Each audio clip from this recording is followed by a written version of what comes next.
Kerry arrives in Geneva for nuclear talks with Iran. Yakimovich wins third slot on Labour list led by Herzog. French rush to buy new Charlie Hebdo edition.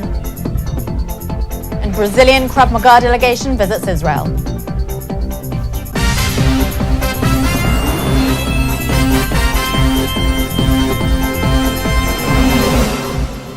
Shalom and welcome to the Jerusalem Post News. The top stories for January 14th. US Secretary of State John Kerry arrived in Geneva last night for nuclear talks with his Iranian counterpart Mohammad Javad Zarif.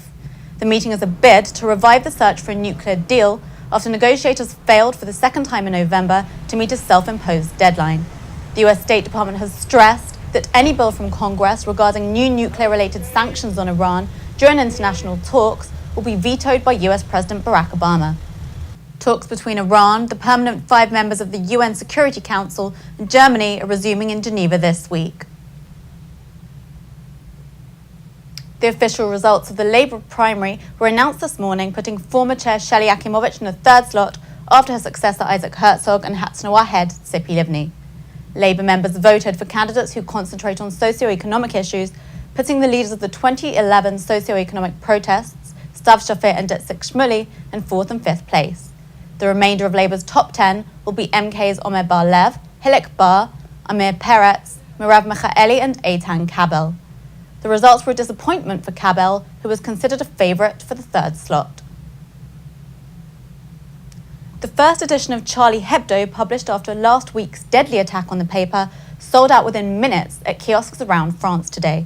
The front page of Charlie Hebdo's January 14th edition shows a cartoon of a tearful Mohammed with a sign Je suis Charlie below the headline Tout est pardonné, meaning all is forgiven. The first 3 million copies of the paper was sold out, prompting the print of an extra 2 million. Its usual circulation is 60,000. All proceeds from the sale of this week's edition will go directly to Charlie Hebdo, in a windfall for a publication that has been struggling financially after distributors decided to waive their cut. The cover price was €3. A call for donations has also been aired on national media. Ce matin, j'ai déjà fait 5 libraires. Il est moins de 7 heures et donc pas un seul. Ils sont tous déjà partis. Je pense que les libraires auraient aimé en avoir bien plus. C'est ce que me disait. Si j'en aurais eu 200, je les aurais vendus aussi vite. Mais voilà. Donc là, je fais la queue dans le dernier qui va ouvrir pour essayer d'en avoir un souvenir de la manif de dimanche. Voilà. 30 exemplaires, on en a commandé 515 et voilà, et bon, nos réservations, il y en a à peu près 200. On peut pas faire face. Il faut avoir Charlie. On est tous Charlie. And a group of Krav Maga practicing Brazilians are currently in Israel getting acquainted with the country where the self-defense system was developed. The group is led by Master Kobi Lichtenstein, the Israeli who founded the South American Federation of Krav Maga in Brazil. The group is training in historic sites around Israel and learning about the country's history. Yesterday, we took a peek into one of their training sessions at the Wingate Institute in Netanya. Self-confidence before, and now I have at least a little bit. And this made a difference in my life. It's really important, especially for women, because bad people used to choose